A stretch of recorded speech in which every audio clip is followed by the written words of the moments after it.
क्या केदारनाथ उपचुनाव भाजपा हार सकती है? फिलहाल अभी के जो समीकरण बन रहे हैं उसके आधार पर भाजपा के लिए तो ये लड़ाई बड़ी मुश्किल होने वाली है।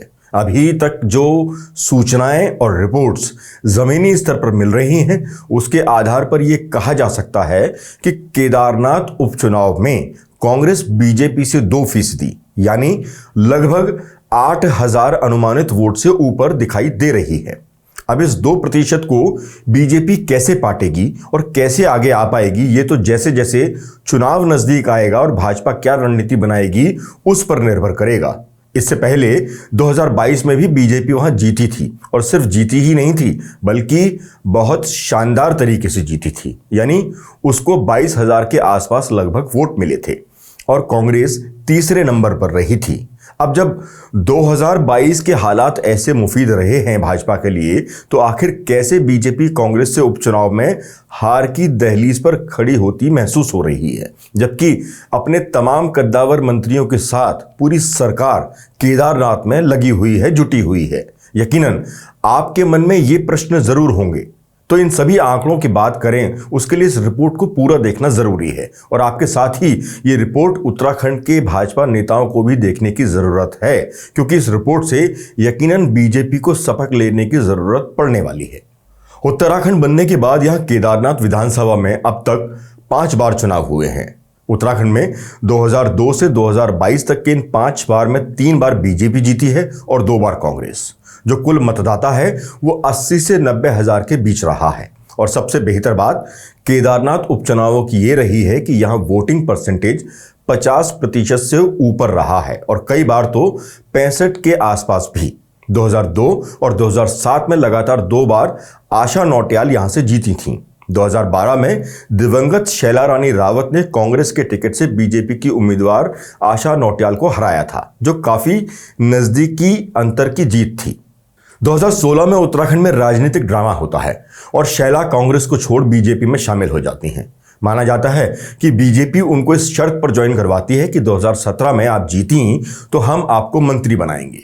2017 का चुनाव जब हुआ तो बीजेपी ने आशा नौटियाल का टिकट काटकर शैला रानी रावत को मैदान में उतारा, लेकिन वो चौथे नंबर पर खिसक गई। जबकि बीजेपी से टिकट कटने से नाराज आशा नौटियाल ने बागी होकर निर्दलीय चुनाव लड़ा और वो शैला से ज्यादा वोट लाने में कामयाब भी हुई और ये माना गया कि बीजेपी का जो नाराज वोटर था वो आशा नौटियाल के पास चला गया था। दूसरी तरफ राजनीति के एक और खिलाड़ी कुलदीप रावत, जो निर्दलीय के तौर पर 2017 में पहली बार चुनाव लड़े, उनको आश्चर्यजनक रूप से पहली बार में ही 13,000 से अधिक वोट मिल गए और कांग्रेसी उम्मीदवार मनोज रावत मात्र 800 वोट के अंतर से ही चुनाव जीत पाए।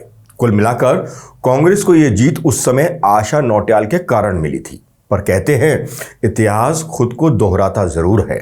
अब लगभग ऐसा ही कुछ 2024 यानी आज के केदारनाथ उपचुनाव में आशा नौटियाल के साथ भी होता दिखाई दे रहा है। केदारनाथ विधानसभा में बनते इस गणित ने भाजपा के अंदर कई सवालों को जन्म दे दिया है। बीजेपी से टिकट कटने से नाराज कुलदीप रावत और ऐश्वर्या रावत का वोटर फिर 2017 की तरह इस बार गेम चेंजर हो सकता है। इतना तो तय है कि दोनों के समर्थकों में टिकट कटने से नाराजगी है। ऐश्वर्या रावत ने भी चुनाव से दूरी बनाई हुई है। कहा जा रहा है कि वो साइलेंट मोड में चली गई हैं। ऐसे में उनका वोटर इस बार मनोज रावत की तरफ झुकता दिखाई दे रहा है और यही वोटर बीजेपी और कांग्रेस के बीच की जीत और हार के अंतर में 2% की बढ़ोतरी कर सकता है। दूसरी तरफ भले धामी सरकार ने टिकट के उम्मीदवार रहे कुलदीप रावत को शॉल पहनाकर तसल्ली कर ली हो, मगर यहां भी भाजपा चूक रही है। कुलदीप रावत का कोर वोटर मूलतः कांग्रेस माइंडसेट का है, जो कुलदीप के चुनावी मैदान में ना खड़े होने से वापस कांग्रेस की तरफ रुख कर सकता है, जिसकी असीम संभावना है, जो जमीनी स्तर पर दिख भी रही हैं। इससे कांग्रेस का 2% वोट शेयर बढ़कर 5% तक भी पहुंचने के आसार हैं और यही सबसे बड़ा अंतर है जो बीजेपी के लिए मुश्किल खड़ी कर रहा है। तस्वीरों की माने तो भाजपा को उम्मीद है कि कुलदीप रावत का वोट बीजेपी में ट्रांसफर होगा, पर क्या ऐसा सही में हो पाएगा, इसमें संशय है जो बरकरार है। कुलदीप रावत भी आखिर क्यों बीजेपी में अपना वोट ट्रांसफर करेंगे? वो क्यों चाहेंगे कि टिकट किसी और को मिले और वो उनका वोट ले जाए? कुछ ऐसा ही ऐश्वर्या रावत का वोटर है जो नाराज है। कुल मिलाकर शैला रानी रावत को लेकर सहानुभूति का नुकसान भी बीजेपी को हो सकता है। गौरतलब है कि दिवंगत विधायक शैला रानी रावत उन कुछ ही गिने चुने विधायकों में रही हैं जिन्होंने अपना सबसे अधिकतम वक्त हमेशा अपने क्षेत्र में अपने क्षेत्रवासियों के बीच ही बिताया है। ऐसे में शैला समर्थकों का नाराज होना मुश्किल तो पैदा करेगा ही। ऐश्वर्या रावत भी कोई बहुत उत्साह अब टिकट काटने के बाद इस चुनाव में दिखा नहीं पा रही हैं। सुनने में यह भी आ रहा है कि वो बीजेपी के अगेंस्ट काम कर रही हैं। हालांकि इसको हम पुख्ता तौर पर कह नहीं सकते, लेकिन केदारनाथ के वोटरों से बात करने पर यह बात सामने आई है कि ऐश्वर्या पार्टी के इस फैसले से बेहद नाराज हैं। हालांकि भाजपा इस बात की गंभीरता को भी समझ रही है, इसलिए डैमेज कंट्रोल करने की कोशिश भी तेज हो गई है। मिल रही खबरों के मुताबिक कुलदीप रावत को भाजपा ने 2027 का भरोसा दिलाया है, जबकि ऐश्वर्या रावत को भी कुछ दायित्व देने की पेशकश की गई है। इस अटकल को तब और पुख्ता तौर पर देखा जाने लगा जब अचानक कुलदीप रावत ने एक फोटो सीएम पुष्कर सिंह धामी के साथ अपने सोशल मीडिया पर डाली और लिखा कि धामी जी के साथ कई राजनीतिक मुद्दों सहित केदारनाथ चुनाव को लेकर सार्थक चर्चा हुई। अब ये सार्थक चर्चा क्या है ये तो वक्त बताएगा, लेकिन सूत्रों की माने तो मुलाकात बस मुलाकात ही रही। दूसरी तरफ से ये भी बताया जा रहा है कि ऐश्वर्या रावत इस बात पर अड़ी हुई हैं कि जब तक दायित्व नहीं मिलता तब तक वो प्रचार में नहीं जाएंगी। बहरहाल मामले की गंभीरता को देखते हुए धामी सरकार ने केदारनाथ में डैमेज कंट्रोल करने की कोशिश जरूर तेज करती है। अब ये कोशिश कामयाब हो पाएगी या नहीं ये तो वक्त बताएगा, लेकिन ऐश्वर्या रावत के तीखे तेवर जरूर बीजेपी की मुश्किलें बढ़ा रहे हैं।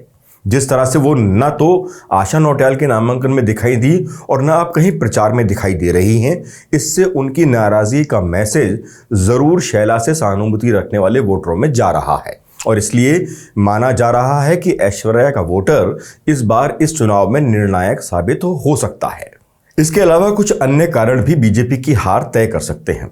इससे पहले जिन 2 सीट पर बीजेपी हार चुकी है, चाहे वो बद्रीनाथ हो या मंगलौर, ये दोनों सीट बीजेपी की अपनी सीट नहीं थी, लेकिन केदारनाथ सीट उनकी खुद की सीट है और 2 हार के बाद ये बीजेपी के लिए और मुख्यमंत्री पुष्कर सिंह धामी के लिए नाक का सवाल भी है। इसलिए भाजपा को ये जीत चाहिए ही चाहिए, क्योंकि इस विधानसभा उपचुनाव की कुर्सी का संबंध सीधे तौर पर मुख्यमंत्री पुष्कर सिंह धामी की कुर्सी से भी माना जा रहा है। हालांकि बीजेपी भी जोश में है और पिछले समीकरणों से खुद के लिए सीट को मुफीद मानकर चल रही है। मोदी के नाम का भी बीजेपी को भरोसा है, लेकिन सवाल फिर वही है, अगर ऐसा है तो फिर बद्रीनाथ का चुनाव कैसे हार गए। हालांकि ताज किसके सर पर सजेगा ये मतगणना के बाद ही तय होगा, लेकिन जमीन पर बन रहे समीकरणों के मुताबिक कांग्रेस एक बार फिर बद्रीनाथ जैसा परिणाम दोहरा सकती है और अगर ऐसा सही में हुआ तो दिल्ली की तिरछी नजरें पड़नी तय मानी जा रही हैं। कुलदीप रावत हो या शैला रावत या फिर मनोज रावत, इन सब के पास 12,000 के आसपास का वोट बैंक दिखाई देता है। ऐसे में शैला और कुलदीप रावत का वोट बैंक जो नाराज है वो बड़ा फर्क इस चुनाव पर डाल सकता है। इसके अलावा एक और फैक्टर इस चुनाव में काम करता दिखाई दे रहा है और वो है क्षेत्रवाद, जो बद्रीनाथ चुनाव में भी देखने को बदस्तूर मिला था कि वर्तमान मुख्यमंत्री कुमाऊं की ज्यादा चिंता कर रहे हैं और गढ़वाल की कम। कुछ ऐसा ही बद्रीनाथ उपचुनाव में देखने को मिला था, जिसका असर भी हुआ। अब सुनने में आ रहा है कि केदारनाथ उपचुनाव में भी कुछ ऐसा ही चल रहा है।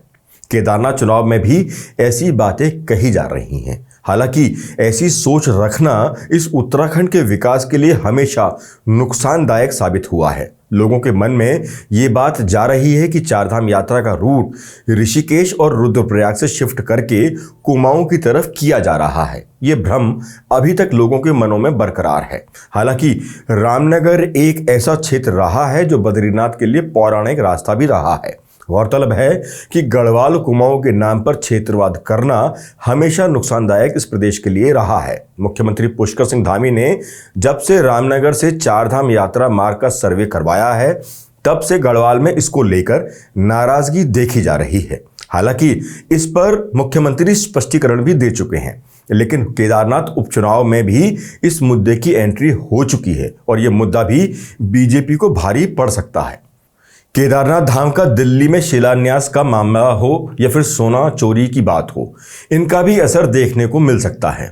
इसलिए ही बीजेपी के लिए केदारनाथ की चढ़ाई चढ़ना मुश्किल भरा सफर है, जबकि ये सीट अयोध्या और बद्रीनाथ से भी महत्वपूर्ण मानी जाती है, क्योंकि यहां से प्रधानमंत्री नरेंद्र मोदी का अहम जुड़ाव है। इसलिए ही केदारनाथ सीट को लेकर बीजेपी संगठन से लेकर पार्टी तक को आलाकमान ने कहा है कि किसी भी हाल में, यानी किसी भी हाल में केदारनाथ चुनाव हाथ से जाना नहीं चाहिए। अगर यह चुनाव भी हाथ से गया तो सवाल पूछे जाएंगे कि बीजेपी की हिंदुत्व वाली राजनीति का क्या फायदा। यही वजह है कि ये चुनाव पुष्कर सिंह धामी के लिए कितना महत्वपूर्ण होने वाला है और कैसे इसका सीधा संबंध मुख्यमंत्री की कुर्सी से होने वाला है।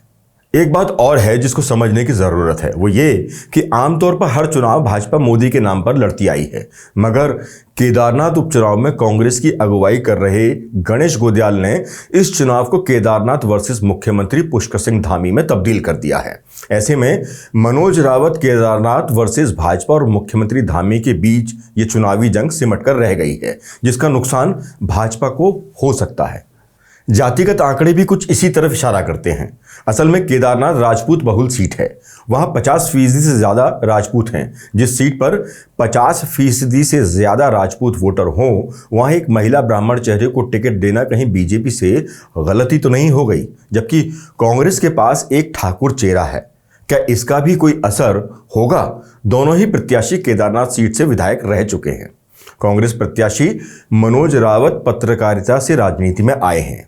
2017 में कांग्रेस के टिकट पर चुनाव लड़कर केदारनाथ सीट से विधायक बने थे। वहीं आशा नौटियाल 2 बार केदारनाथ से विधायक रह चुकी हैं। भाजपा के टिकट पर आशा नौटियाल वर्ष 2002 और 2007 में लगातार चुनाव जीती थीं। 2012 में भी भाजपा ने इन्हें टिकट दिया था, लेकिन ये चुनाव हार गई थीं। लेकिन इस बार भाजपा के 2 ठाकुर चेहरे भाजपा के पास तो दिखाई दे रहे हैं, लेकिन साथ दिखाई नहीं दे रहे। बस यही आशा की मुसीबतों में इजाफा करता दिखाई दे भी रहा है।